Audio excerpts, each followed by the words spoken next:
Buenas tardes, profesor. Le presento a través de este medio mi trabajo integrador de obligaciones civiles que, que tengo a bien exponer.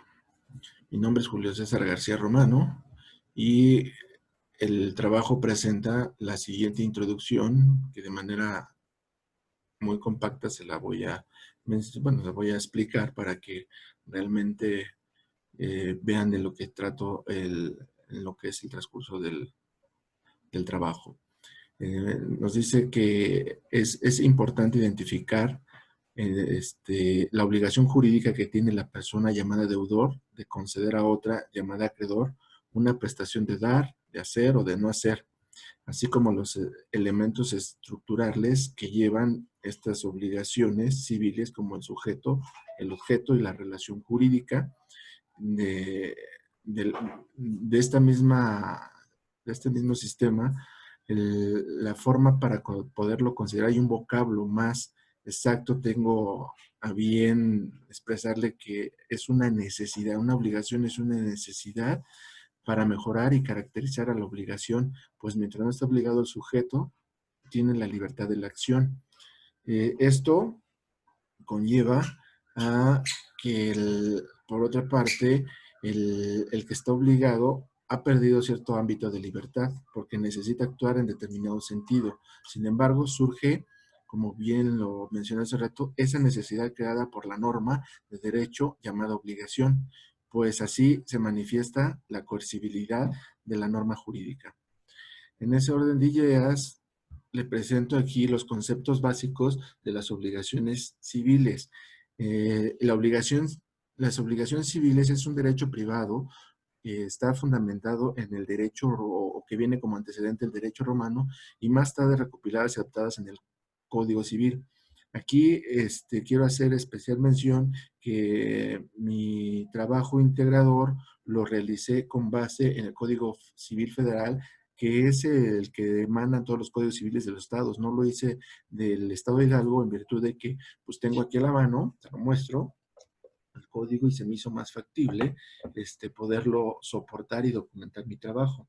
Entonces, haremos una definiciones, tenemos aquí las definiciones jurídicas de obligaciones como la capacidad que tiene una persona para que otra desarrolle una conducta determinada. Por ese motivo se resume en hacer, no hacer y prestar el servicio. Su cumplimiento puede conllevar a sanción o en dado caso, a reparar el daño. De la misma manera, existen obligaciones en el derecho civil, lógicamente, para que existan estas obligaciones deben de contar con dos o más personas en determinado contrato, que lo que veníamos diciendo, una debe ser el acreedor y otra es el deudor. Y la obligación jurídica está eminentemente patrimonializada. Casi siempre la obligación es un objeto directo o indirecto de un valor patrimonial, o sea, de un bien, de una puede ser de una casa, de un contrato, de una venta, una compraventa, una cesión de derechos. ¿Sí? El siguiente aspecto, estoy agregando aquí el derecho comparado. Es decir, el derecho comparado que nosotros tenemos es similar al derecho alemán, que tiene influencia en el derecho civil mexicano y es un derecho positivo vigente y refiere que las obligaciones cuando se hacen en forma espontánea sin necesidad de recurrir al deudor, su cumplimiento y lo hace voluntariamente, estaremos frente al principio denominado derecho alemán, Schuld. Sin embargo, cuando tengan más necesidad de recurrir al órgano jurisdiccional para efectos de requerir al deudor del cumplimiento de las obligaciones, estaremos frente a la figura Hautor. Estas dos figuras que corresponden se ven en este curso porque son parte de la relación jurídica que nace del derecho personal o derecho de crédito. Aquí tenemos los siguientes conceptos de las obligaciones, que es un derecho personal o un derecho de crédito. El derecho personal se establece como una relación jurídica en que las partes denominadas, una de ellas acreedor, tienen la facultad potestativa, posibilidad de ejercer o no cumplimiento de una obligación o acción, es decir, de exigir a otra llamada deudor el cumplimiento de una obligación, prestación de carácter patrimonial, pudiendo ser obligado en forma coerciva por el Estado para exigir el cumplimiento de la obligación. Si bien es cierto que el derecho personal es crédito, o de crédito, porque se interactúa la cosa que es la que interrelaciona a lo que es el derecho personal de cada individuo y a lo que se va a ejercer.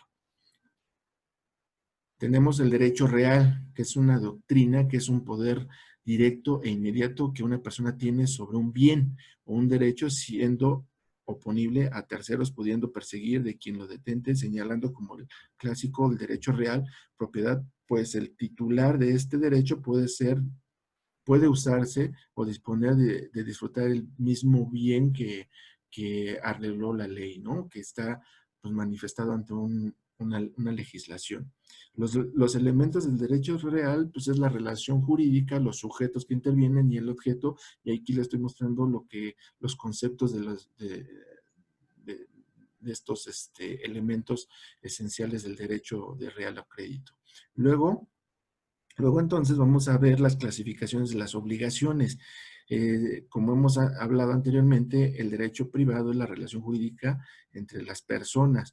Entonces, se consideran tres aspectos de clasificación. Las civiles, que es entre persona y persona, las mercantiles, que se llegan a dar entre lo que son las empresas, los entes o las instituciones que se han formado a través de una acta constitutiva, y las obligaciones mixtas. Las obligaciones mixtas pueden ser las relaciones que existen entre las mercantiles y las civiles o hasta el propio gobierno, ¿verdad? Las características de las obligaciones personales, le voy a hacer mención de dos que son importantes, que es que compromete al deudor en lo personal a las obligaciones determinadas. Y la segunda, que se compromete el patrimonio del mismo deudor. Es decir, que si no se cumple, podría demandarse el cumplimiento en una ejecución forzosa, pues es un principio que rige el deudor de responder con sus obligaciones de crédito o de sus bienes. Asimismo, las características, hacemos mención de las características de las obligaciones reales. Estas no ligan al deudor en cuanto a una persona, sino que se determina por ser titular del derecho real. Puede transmitirse por el solo hecho de transmitir cosas o liberarse de ellas en el abandono. El obligado responde de esas obligaciones con cosa o el bien y no con todo su patrimonio. Las fuentes. Vamos a hacer y a señalar lo que son las fuentes de las obligaciones que determinan ahora sí la personalidad que tiene cada persona, la personalidad que tienen los individuos hacia estas fuentes y cómo fueron emanadas. Si bien es cierto, en cursos anteriores vimos que las fuentes es la que emana de algo, lo que realmente existe como o inicial de la legislación, ¿no? Y de esa parte tenemos 6 puntos que marca el Código Civil Federal, Código Civil Federal, que es el contrato, la declaración unilateral de la voluntad, el enriquecimiento ilegítimo, la gestión de negocios, los hechos ilícitos y el riesgo creado.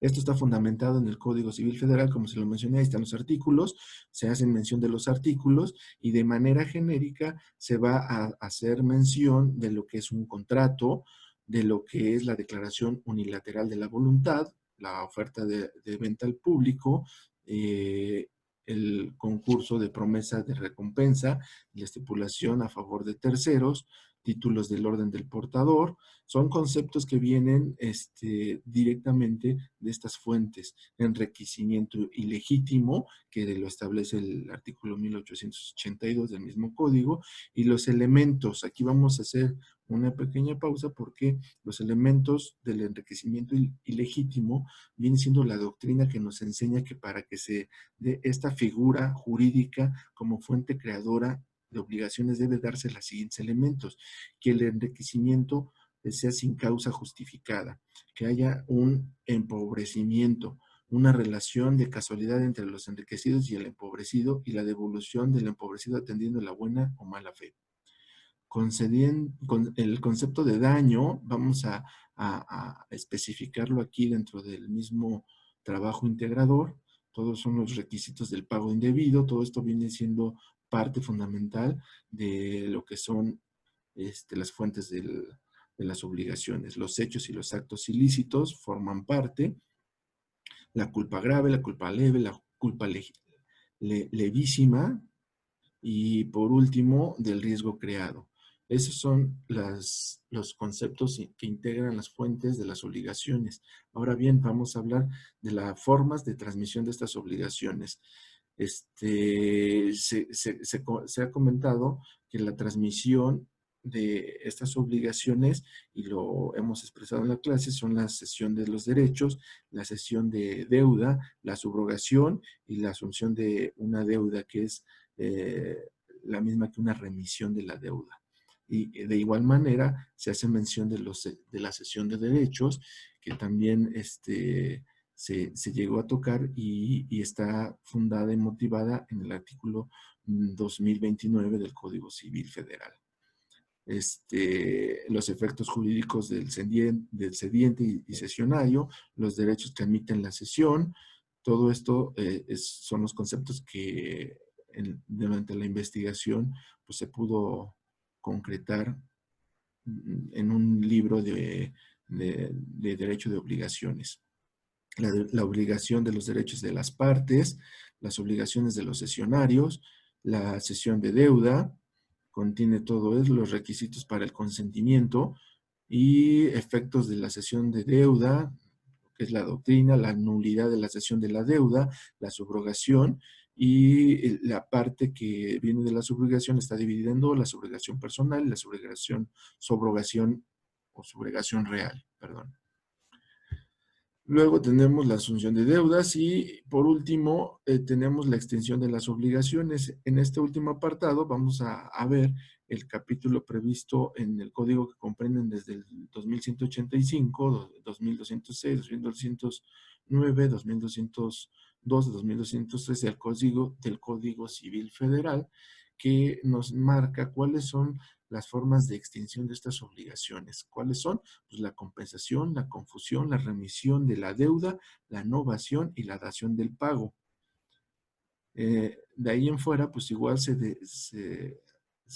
describe lo que es la compensación. La compensación está dividida por compensación legal, compensación convencional, compensación facultativa, compensación judicial y bueno, las características que tienen estos conceptos. De ahí nos vamos a lo que es la remisión de la deuda, la novación, sus conceptos, la parte que nos lleva a comprender todos estos conceptos de dación de pago y la prescripción liberatoria de la misma. Entonces, esta es la parte que contiene todo el trabajo de investigación que realicé. Contiene un poquito más de 25 páginas y concluyo con lo siguiente. Concluyo que nuestras obligaciones civiles en nuestro sistema jurídico, específicamente en el Código Civil Federal, como lo he mencionado, tienen a bien fundamentar algunos conceptos que se alcanzan a visualizar los elementos esenciales para la existencia de las obligaciones civiles, que en algunos doctrineros consideran también un componente de existencia para determinar actos jurídicos. Es comprensible que en nuestra legislación no se enumeren. ¿Por qué? Porque en sentido general y amplio se ha logrado establecer todos los objetivos planteados durante el curso que hemos llevado y que están elaborados también y que contiene este documento. De ahí en fuera, pues bueno, son parte y la argumentación que estoy agregando se deriva también de todo lo que nos hizo favor de expresarnos en clase y nada.